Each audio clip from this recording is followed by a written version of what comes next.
भंडारा गोंदिया जिला वासियों के लिए खुश खबर है। अब आपका मनपसंद channel BS crime India news अब आपके केबल नेटवर्क पर, जी हां, अपने केबल नेटवर्क के एशियन चैनल नंबर 13 पर उपलब्ध है।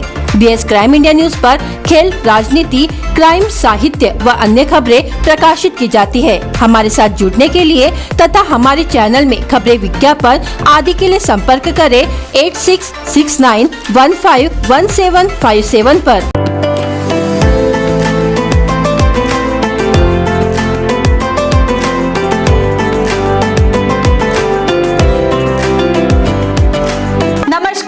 मैं Mahin Pathan, BS crime India news में आपका स्वागत है। आप देख रहे हैं शमशेर खान की खास खबर। उपविभागीय अधिकारी पर हमला करने वालों पर सख्ती से होगी कार्रवाई।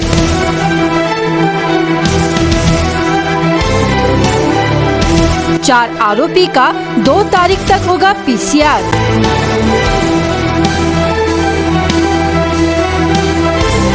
सत्रह आरोपियों की पुलिस कर रही तलाश।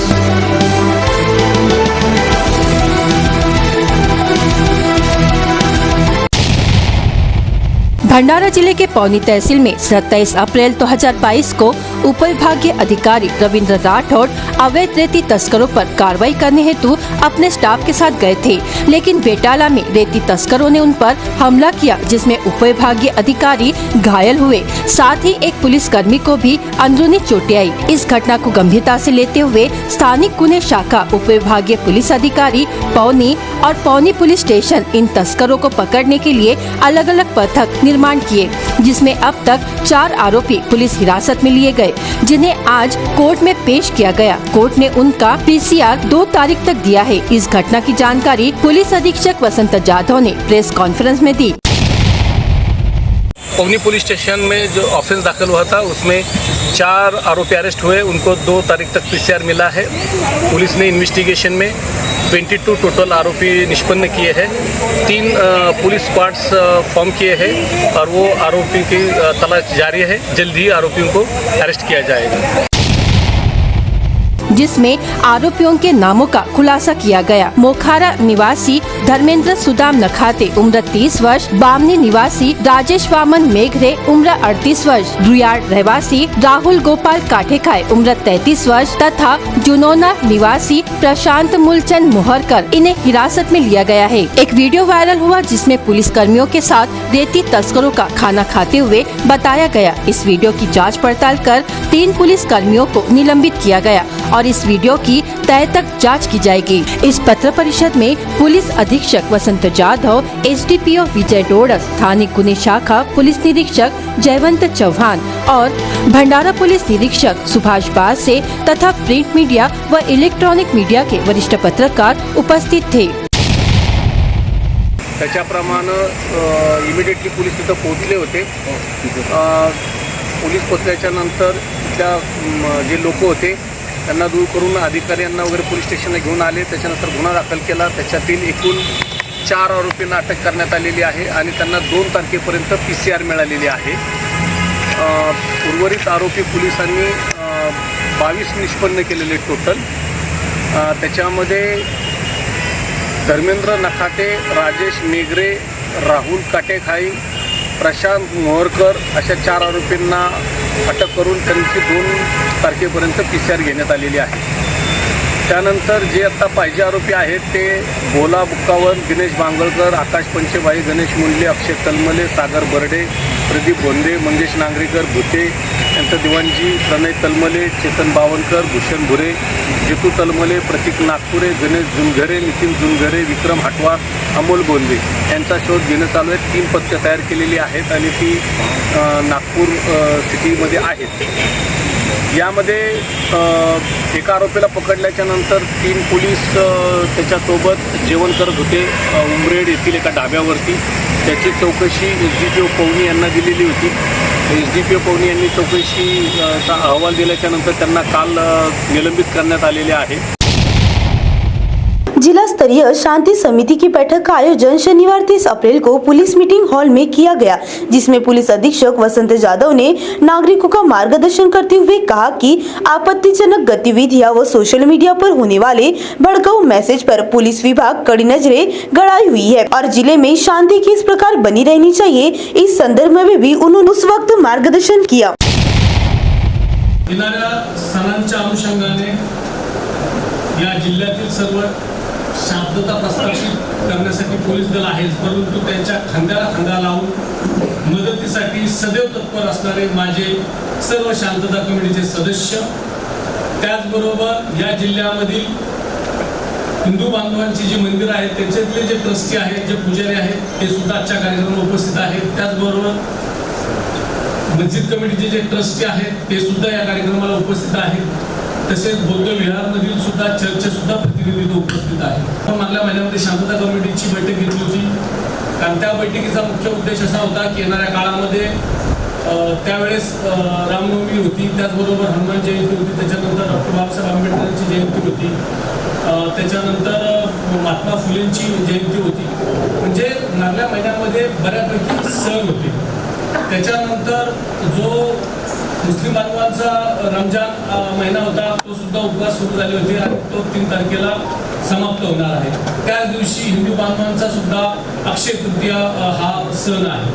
त्याच्यामुळं आपल्या जिल्ह्यामध्ये विविध धर्मियांचे, विविध जातीपंथाचे लोक हे गुण्यागोविंदाने राहतात, हे दिसून येत आहे। सर्वात महत्त्वाचं म्हणजे की माननीय सर्वोच्च न्यायालयाने जे साऊंड पोल्युशनच्या बाबतीमध्ये लाऊडस्पीकरवर भोंग्यांच्या अनुषंगाने जे जजमेंट दिलेला आहे, जो न्याय निकाल दिलेला आहे, तर त्याची प्रत आम्ही तयार केलेली आहे।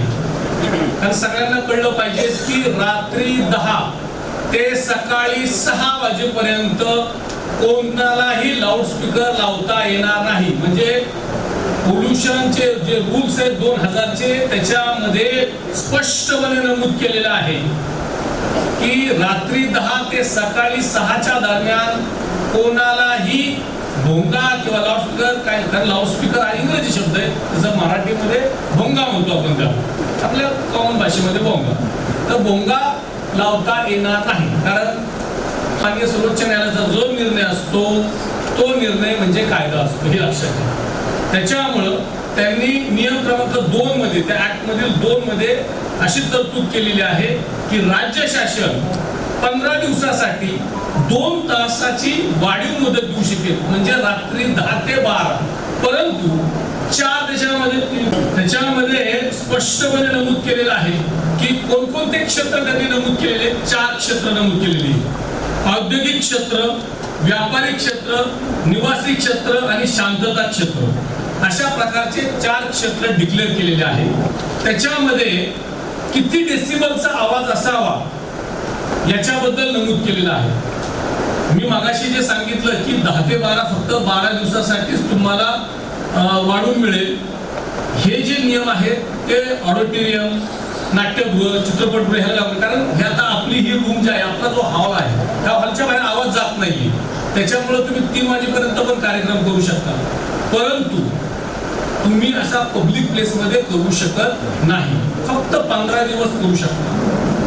हे जे 4 सेक्टर पाडलेले आहेत, औद्योगिक क्षेत्र, व्यापारिक क्षेत्र, निवासी क्षेत्र आणि शांतता क्षेत्र, त्याच्यापैकी निवासी क्षेत्रामध्ये मंदिर, मस्जिद असतील, चर्च असतील, बौद्ध विहार असतील, गुरुद्वारा असतील, सगळ्या विविध धर्मियांची जी प्रार्थना स्थळं आहेत, आपण प्रार्थना स्थळच हा शब्द प्रयोग करूया। ह्या प्रार्थना स्थळामध्ये सुद्धा जे काही भोंगे लावले जातात त्याला सुद्धा रात्री 10 ते सकाळी 6 वाजेपर्यंत परवानगी असणार नाही, कारण नियम हा सर्वांना सारखा आहे। कारण अगोदर आपण माणूस म्हणून जन्माला आलेलो आहोत, त्याच्यानंतर बाकीच्या सगळ्या ह्या मटेरियलिस्टिक गोष्टी आलेल्या आहेत। त्याच्यामुळं या मीटिंगच्या अनुषंगाने आपल्या सर्व बांधवांना, भंडारवासियांना याबाबतची जाणीव व्हावी। त्याचबरोबर आज मी मुद्दाम नॉइज लेवल मीटर सुद्धा आणलेला आहे, आमचे ऑफिसरने ट्रेनिंग केलेलं आहे, ते सुद्धा दाखवतील की आवाज कशा प्रकारे मोजला जातो, कारण तो जो एव्हिडन्स आहे तो सुप्रीम कोर्ट, हायकोर्ट हे सुद्धा ग्राह्य करणार आहे। त्याच्यामुळं ते जे टेक्निकल गोष्ट आहे ती सुद्धा तुम्हाला समजावी या दृष्टिकोनातून आम्ही आज नॉइज लेवल मीटर सुद्धा आणलेला आहे आणि त्याचं नाशिकला जाऊन कॅलिब्रेशन केलेलं आहे. म्हणजे ते 1 वर्षासाठी कॅलिब्रेशन असतं की ती मशीन वगैरे व्यवस्थितरित्या आहे, हे प्रमाणपत्र सुद्धा आहे. त्याच्यामुळं या बाबीमध्ये, कारण बऱ्याच वेळा आपण वर्तमानपत्रामध्ये वाचतो किंवा न्यूजमध्ये वाचतो, परंतु डिटेल्समध्ये त्याच्याबद्दलचं उहापोह झालेला नसतो किंवा माहिती नसते. म्हणून आज तुमची आपली बैठक जहापानाचा कार्यक्रम झाल्यानंतर सर्वांना सर्वोच्च न्यायालयाची जो आदेश आहे त्याची प्रत, त्याचबरोबर तुम्हाला जर लाऊडस्पीकर लावायचा असेल तर त्याची परवानगीचा अर्ज कसा करायचा आणि आम्ही तुम्हाला परवानगी देताना कशा प्रकारे अटी व शर्ती आहेत हे सुद्धा तुम्हाला कळावं. कारण ही गोष्ट मोस्टली काय होतं की कायदे थोडे क्लिष्ट असतात, त्याची जी भाषा असते मोस्टली इंग्रजीमध्ये असते. त्याच्यामुळे आम्ही आता ते भाषांतर केलं, ट्रान्सलेट केलेलं मराठीमध्ये, की जेणेकरून सर्वसामान्य माणसाला समजावं की बाबा कायदा काय आहे, माननीय सर्वोच्च न्यायालयाने काय सांगितलेलं आहे आणि आपल्यावरती लाऊडस्पीकरची परवानगी घेताना अटी व शर्ती काय आहे. कारण अटी व शर्ती भंग झाला तर त्याच्या 1 लाख रुपये दंड आहे, हे लक्षात घ्या. त्याच्यामुळं या बाबतीमध्ये सर्व आपल्या लोकांना या गोष्टी समजाव्यात, येणाऱ्या काळामध्ये शांतता टिकावी या दृष्टिकोनातून या बैठकीचं आयोजन केलेलं आहे. ज्या ठिकाणी शांतता असते तिथेच डेव्हलपमेंट होत असते. आपले भंडारा शहर आणि भंडारा जिल्हा बऱ्यापैकी प्रगतीच्या दिशेने चालू आहे.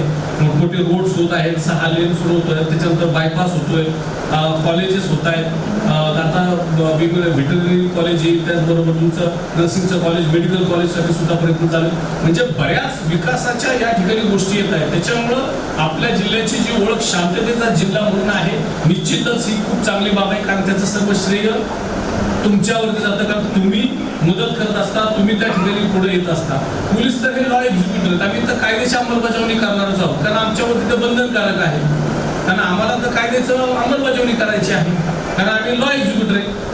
म्हणून हे सुद्धा गोष्टींचं आपल्याला भान राहावं आणि आपल्याकडे जास्तीत जास्त सर्व लोकांनी एक दिलाने, एकजुटीने, सगळ्यांचे कुठल्याही दरम्यानचा कोणताही सण असो त्या सणाच्या मध्ये सर्वांनी सहभागी होणं आणि आनंद घेणं हा त्याच्यामध्ये महत्वाचा विषय तोच आहे की आपण सर्व दरम्यानचा सण साजरा करताना आपल्या मनाला आनंद मिळाला पाहिजे, समोरच्याला म्हणा. जो दुसऱ्याचं दुःख बघून ज्याच्या हृदयामध्ये कळ उमटते किंवा डोळ्यामध्ये अश्रू उमटतात तो खरा माणूस. माणसाची व्याख्या काय आहे? दुसऱ्याचं दुःख बघितलं असतं ज्याचं द्रव्य उदवतं तो माणूस. म्हणून या सुखदुःखाच्या प्रसंगामध्ये ज्या वेळेस आपण एकमेकाच्या आनंदामध्ये सहभाग होऊ, त्याचबरोबर एकमेकाच्या दुःखामध्ये सुद्धा सहभागी होतो. बघा, सुख ज्यावेळेस आपण दिवाळी असो किंवा रमजान असो किंवा इतर सण असो त्याच्यामध्ये आपण सगळे एकत्र येत असतो, सगळे त्या ठिकाणी सगळे कौटुंबिक आनंद घेत असतो. दुःखाच्या वेळेस जो एखादा व्यक्ती जाणार, कारण सगळे जन्माला आले सगळे जाणारच आहे, आपण बघितलेलं आहे. कोरोनाच्या महामारीमध्ये पाहिलेले की आपण जाऊ शकत नव्हतो आपल्या जवळच्या व्यक्तीच्या सुद्धा डेथला, अशी परिस्थिती होती. मग त्याच्याप्रमाणे आता कोरोना बऱ्यापैकी गेलेला आहे. आपण जाताना सगळे पाहुणे रावळे एकत्र येतो, अरे मित्र येतो गेलेला आहे, चला त्याच्या मैत्रीला. हे काय गोष्ट आहे? जाताना तो काय जाणार, खाली हात आएगा खाली हात जाएगा. त्याच्यामुळं आपण या ठिकाणी कशा प्रकारे वागावं, कशा प्रकारे बोलावं, कशा प्रकारे राहावं हे सर्व आपल्या हातामध्ये आहे. त्याच्यामुळं निश्चितच मला खात्री आहे की या बाबतीमध्ये आपले भंडारावासीय आणि भंडारा जिल्ह्याचे नागरिक हे सुजाण आहेत, जबाबदार नागरिक आहेत. निश्चितच ते शांतता मेंटेन करण्यासाठी त्यांचं सहकार्य असणार आहे, मला त्याची खात्री आहे. सद्यस्थितीमध्ये आपण सायबर सेल आमची जबरदस्त आहे. 4-4.5 लोकांचे आमच्याकडे मोबाईल नंबर्स आहेत.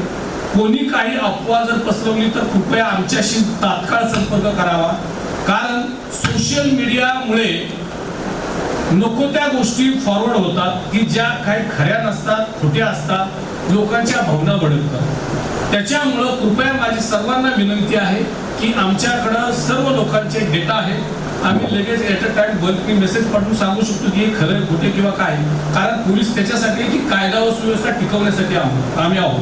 म्हणून सोशल मीडियावरती आजकाल काय कोणी विचार न करता, अभ्यास न करता आला मेसेज की कर फॉरवर्ड, आला मेसेज की कर फॉरवर्ड, कारण आपण याचा वापरच करत नाही. तर माझी सर्वांना विनंती आहे की अशा प्रकारचे प्रक्षोभक कुठलेही आपल्या जिल्ह्यामध्ये मेसेजेस येता कामा नयेत. आले तर लगेच आम्हाला कळवा. आम्ही लगेचच इमिडिएटली ते ब्लॉक करू शकतो. आमच्या सायबर सेलच्या माध्यमातून इमिडिएटली सगळ्याच ठिकाणी आता सॉफ्टवेअर दिलेले आहे, त्याच्यामुळे लगेच कळून जातं. म्हणून माझी सर्वांना विनंती आहे की सोशल मीडियापासून दूर राहतो. अभ्यासाच्या गोष्टी बघा की ज्या महत्त्वाच्या आहेत, परंतु ज्या गोष्टीमुळं बिनकामाचा त्रास होणार आहे आपल्याला स्वतःलाही आणि दुसऱ्यालाही, अशी गोष्ट करू नये. रमजान के पाक महीने में आपसी प्रेम और भाईचारे को बनाए रखने के मकसद से शुक्रवार को प्रशांत भाऊ मेश्राम ने मोयल नगरी तिरोडी की जामा मस्जिद में इफ्तार का आयोजन करवाया, जिसमें बड़ी संख्या में रोजदारों ने हिस्सा लिया और रोजा इफ्तार किया। रोजा इफ्तारी के पहले सभी रोजदारों ने अल्लाह तबारक व तआला के बारगाह में हाथ उठाकर मुल्क की अमन और चैन के लिए दुआएं मांगी। इफ्तार पार्टी में मुस्लिम समाज के बड़े बुजुर्ग, नौजवान व बच्चों ने शिरकत की। मगरिब की अजान सुनकर सभी रोजदारों ने एक साथ रोजा इफ्तार किया। प्रशांत भाऊ मेश्राम ने कहा कि रमजान का यह पाक महीना आपसी भाईचारे का संदेश देता है। साथ ही इस तरह के आयोजन से एक दूसरे से मिलने, आपस में बात करने का मौका मिलता है। यह इफ्तार पार्टी एकता का प्रतीक है।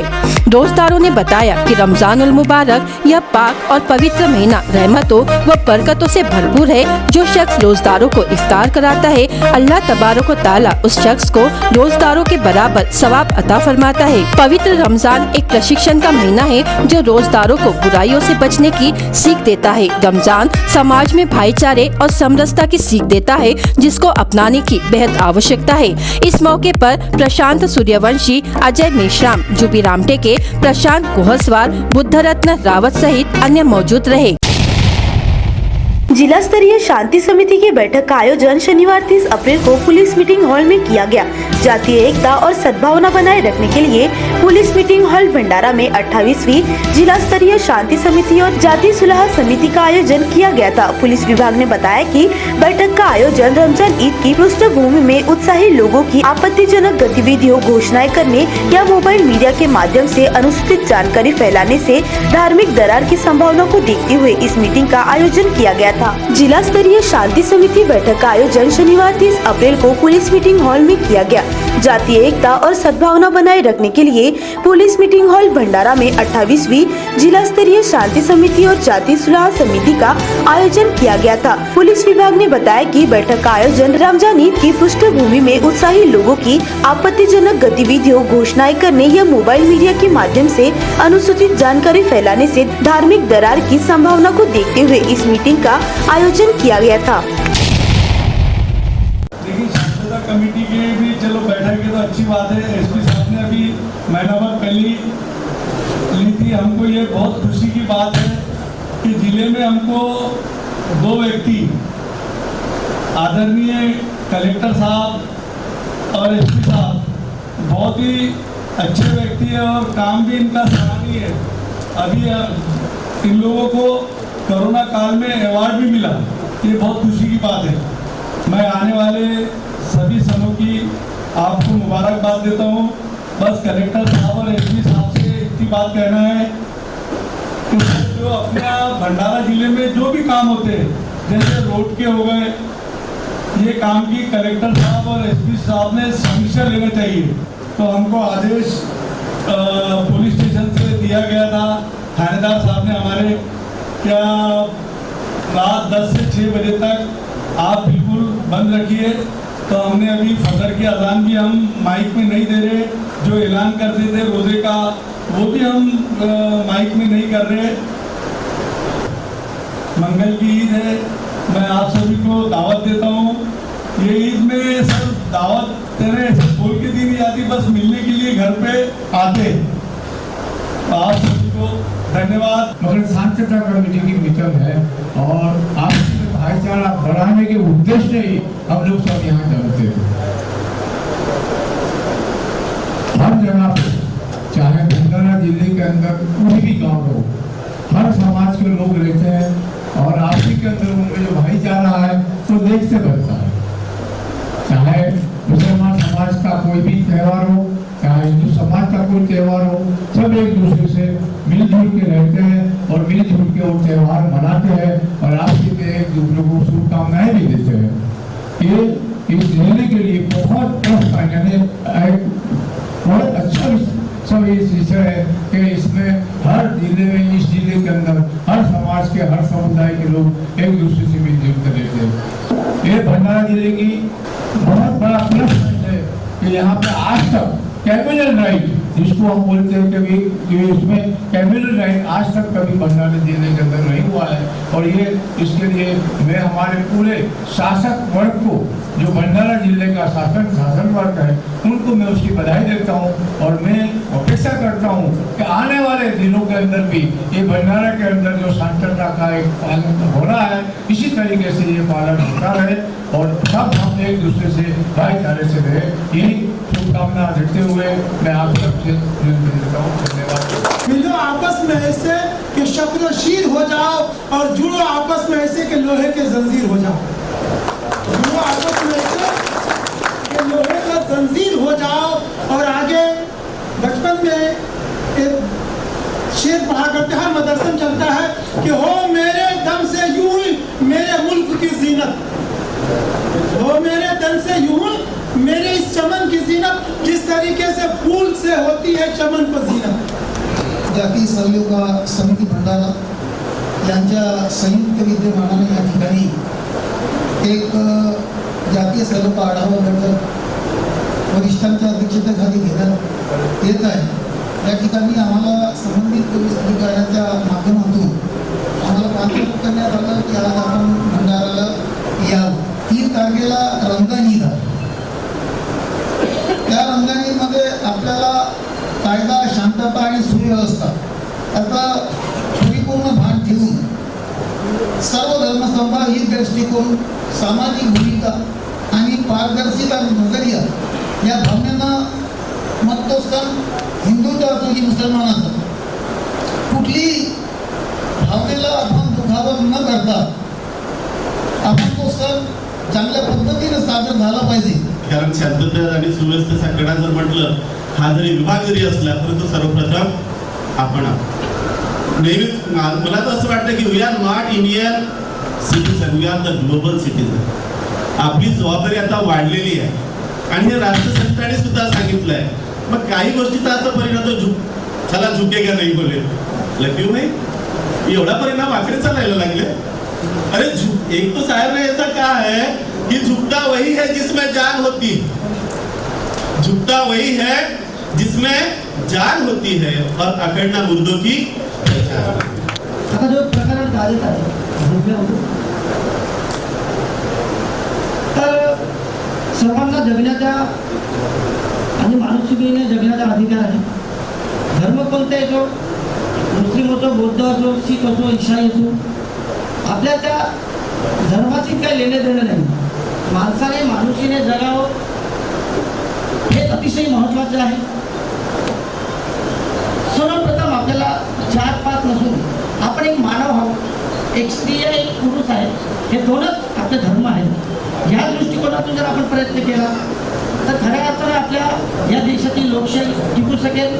या देशामध्ये जे जातीय दंगे किंवा धर्माच्या नावाखाली, जातीच्या नावाखाली अशा पद्धतीने काही वादंग काही लोक उभे करण्याचा प्रयत्न करत आहेत। 30 अप्रैल दोपहर करीबन 2 बजे के दरमियान तुमसर तहसील के खापा काटे बामनी खेत परिसर में 52 परियोजना नहर के बहते हुए पानी में एक व्यक्ति का शव मिलने से परिसर में हड़कंप मच गया। मृत व्यक्ति की पहचान मोहाड़ी तहसील के तारगांव निवासी रमेश मूलचंद धांडे उम्र 48 वर्ष के रूप में हुई है। प्राप्त जानकारी के अनुसार मोहाड़ी तहसील के तारगांव के एक छोटे किसान रमेश धांडे यह पिछले कुछ दिनों से एक गंभीर बीमारी से पीड़ित थे। उनकी तबीयत खराब होने पर इलाज के लिए उन्हें तुमसर के सुभाष चंद्र बोस सरकारी उपजिला अस्पताल में भर्ती कराया गया था, लेकिन उपचार के दरमियान वह किसी को भी न बताते हुए अस्पताल से बिना छुट्टी लिए कहीं चले गए थे। इसी बीच रमेश का मृतदेह मिलने से परिसर में हड़कंप मच गया। इस घटना की सूचना मिलते ही नागरिकों की भीड़ मौके पर जमा हो गई। घटना की जानकारी मिलते ही तुमसर पुलिस मौके पर पहुंची और शव को पोस्टमार्टम के लिए तुमसर उपजिला अस्पताल ले जाया गया। तुमसर पुलिस घटना की आगे की जाँच कर रही है। महिला का संदिग्ध स्थिति में तालाब के पास शव मिला। महिला की गर्दन पर साड़ी लपेटी थी। घटना काधा पुलिस थाने के तहत कोका जंगल परिसर के नवेगांव के पास गुरुवार 28 अप्रैल की रात सामने आई। मृतक महिला का नाम नवेगांव निवासी बबीता रत्न घोष तिरपुड़े उम्र 45 वर्ष बताया जा रहा है। बबीता घर से बाहर गई थी। नवेगांव के तालाब परिसर में उसका गुरुवार की रात संदिग्ध स्थिति में शव मिला। उसके गर्दन पर साड़ी लपेटी हुई थी। मुंह पर चोट के निशान थे, इसलिए उसकी हत्या करने का अनुमान पुलिस ने व्यक्त किया है। प्रकरण में अज्ञात आरोपी पर पुलिस ने धारा 302 के तहत मामला दर्ज किया है। पुलिस ने मामला दर्ज कर आरोपियों की तलाश शुरू कर दी है। मामले की जांच पुलिस निरीक्षक राजेश कुमार थोरात कर रहे हैं। जिला स्तरीय शांति समिति की बैठक का आयोजन शनिवार 30 अप्रैल को पुलिस मीटिंग हॉल में किया गया, जिसमें जिलाधिकारी संदीप कदम ने नागरिकों को मार्गदर्शन करते हुए कहा कि जिले में अब तक होने वाले त्योहार जैसे होली, दिवाली, ईद यह शांतिपूर्वक तरीके से मनाए जाते हैं। भंडारा जिले में इस वर्ष भी रमजान ईद शांतिपूर्वक और भाईचारे से मनाई जाएगी, ऐसा मार्गदर्शन करते हुए जिलाधिकारी संदीप कदम ने कहा। SP साहेब आले होते माझ्याकडे आणि ते म्हणाले की सर शांतता समितीची बैठक घ्यायची। मी म्हटलं इतक्यात घेतली तर आता परत कशाला? नाही म्हणे सर रमजान आहे आणि यावेळी काही नवीन प्रॉब्लेम येण्याची शक्यता आहे म्हणून घेऊया। तर ते म्हणाले की सरकारचं पत्र आलं की घ्या म्हणून। तर आम्ही म्हणत होतो की घेण्याची गरजच नाही, भंडाऱ्यात असा काही भडका होतच नाही। भंडाऱ्यात खरं आतापर्यंत जे मागच्या 1.5 वर्षात बघितलं मी की कम्युनल व्हायलन्स मग कुठल्याही प्रकारचा असो तो इथं घडण्याची तशी शक्यता कुठली मला दिसत नाही। इथे सर्व जाती धर्मीय अत्यंत प्रेमाने राहतात, सलोख्याने राहतात। तशी शांतता आपण बघितली तर भंडाऱ्यात खूपच आहे आणि याचं खरं श्रेय कोणाला द्यायचं झालं तर ते मला वाटतं भंडारावासियांनाच दिलं पाहिजे। आपण बऱ्याचदा म्हणतो की शासन प्रशासन शांतता मेंटेन करतं, खरं शांत राहणं ही समाजाची प्रवृत्ती असते। आमचं काम तेव्हाच पिक्चरमध्ये ते जेव्हा तुम्ही अशांत होता, ठीक आहे, त्याच्याशिवाय आम्ही येत नाही पिक्चरमध्ये। म्हणजे पूर्वी असं म्हणायचं सिनेमा चोरी होने के बाद ही पुलिस आती है, आमचं कामच तसं आहे। तर तुम्ही शांततेत राम टेकेजी म्हणाले की पोलिस कमी आहे, ठाणेदार तेच ठेवा। मला वाटलं तर राम टेकेजी म्हणतील तर आम्ही इतके शांत आहोत की हे आहे त्यांना सुट्टीवर पाठवून द्या, त्यांची गरजच नाही आम्हाला। खरं समाज आपण चांगला कधी म्हणायचं की जेव्हा आपल्याला हे म्हणतील की सर अधिकाऱ्यांची गरज नाही, कर्मचाऱ्यांची गरज नाही, हे कमी करत गेलं पाहिजे। मी एकदा सिंगापूरला गेलो होतो, तर तिथं मला पूर्ण सिंगापूरमध्ये ट्रॅफिक पोलिसच सापडला नाही। म्हटलं असं कसं? तर म्हणाला सर इथली लोक नियमच तोडत नाहीत, तर ट्रॅफिक पोलिसची गरजच पडत नाही। इथल्या माणसाला नियम तोडण्याची सवयच नाही। तर ही जी शांतता आहे हे खरं श्रेय भंडारावासियांचं आहे, कारण की भंडारावासी शांततेचा भंग करत नाही। मी रामनवमीच्या दिवशी बघितलं की सगळं कसं म्हणजे सर्व समाजाची लोक त्या दिवशी उपस्थित होती आणि सगळं आपापसात मिळून ते छानपैकी रामनवमीचा कार्यक्रम झाला। हे करत असताना जसं मी म्हटलं की शांततेचं मूळ आहे की आपण शांतता पाळावी आणि नियम पाळावे, की शांतता आपोआप राहते। SP साहेबांनी सांगितलं आता, त्यांनी आवाजाचे नियम सांगितले, सुप्रीम कोर्टाचे आदेश सांगितले। सुप्रीम कोर्ट आपल्याला सर्वोपरी असतं, तर सर्वच धर्मियांनी सर्वच प्रकारच्या धार्मिक स्थानं असो किंवा धार्मिक स्थानं सोडून इतरही काही कार्यक्रम असो, त्या सर्व कार्यक्रमांमध्ये उदाहरणार्थ लग्न समारंभही असतात आपल्याकडे, त्यातही बऱ्याचदा आवाज अचानक वाढतो।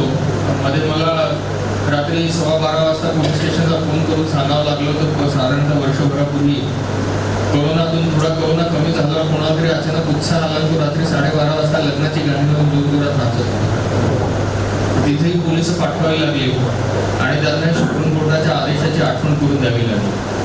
तर आपल्याला सर्वच प्रकारच्या बाबतीत, धार्मिक असो, वैयक्तिक असो, सामाजिक असो, सुप्रीम कोर्टाचे लाऊडस्पीकरचे नियम असो, इतर कुठले नियम असो, सर्व प्रकारचे नियम पाळणं हे आपलं दायित्व आहे.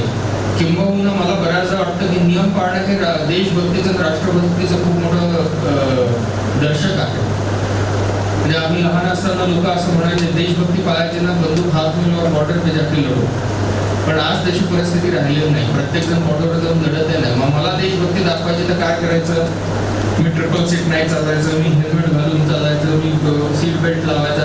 साधे साधे नियम, सरकारचा टॅक्स वेळेवर भरायचा, इतके साधे नियम जे असतात ते नियम जरी पाळले आपण तरी सुद्धा आपण देशभक्ती आपली दाखवू शकतो. तर सर्व नियम पाळणं हे अत्यंत महत्वाचं आहे. दुसरी गोष्ट, मला बऱ्याचदा खूप दुःख होतं एका गोष्टीचं, की धार्मिक गोष्टीवरून अशांती कशी होऊ शकते हेही मला बऱ्याचदा कळत. कारण की मग ते शंकराचार्य असो, मोहम्मद पैगंबर असो, जीसस ख्राइस्ट असो, बुद्ध असो, जैन असो, मला नाही वाटत कोणी म्हटलं असेल की माझ्या मी जे काही तत्व तुम्हाला आयुष्य जगण्याची घालून दिली आहे ती पाळण्यासाठी कुठेतरी अशांत व्हावं, असं कोणी नाही म्हटलंय आपलं. पण आपणच उगाच आयडेंटिटीच्या भावामध्ये आणि भावनेच्या भरामध्ये काही वेळेस अशांत होतो. सुदैवाने भंडाऱ्यात तसं नाही आहे.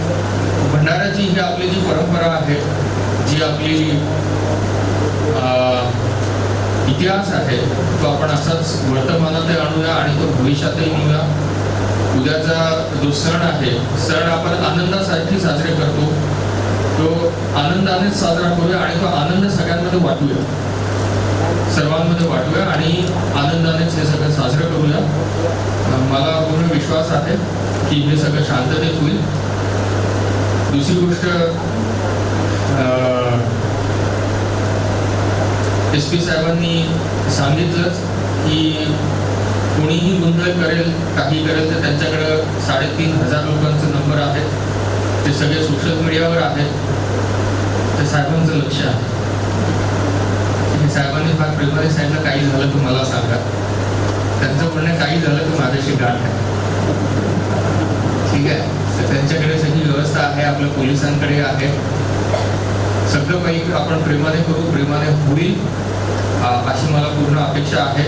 आणि मी पुन्हा एकदा हे सांगतो की मला म्हणजे आमचं काल परवा मागच्या 2 दिवसापासून जे डिस्कशन होतं, खरोखर आमचं असंच म्हणणं होतं की भंडारात काही होऊ शकत नाही, कारण की भंडारात सर्व प्रकारचे समाज फार शांततेने राहतात आणि भंडाऱ्याचा असा काही कुठलाही मागच्या 5, 6, 10, 15 वर्षांचा कुठलाही असा मागोवा इतिहास नाही आहे की ज्याने असा काही गोष्ट घडू शकते.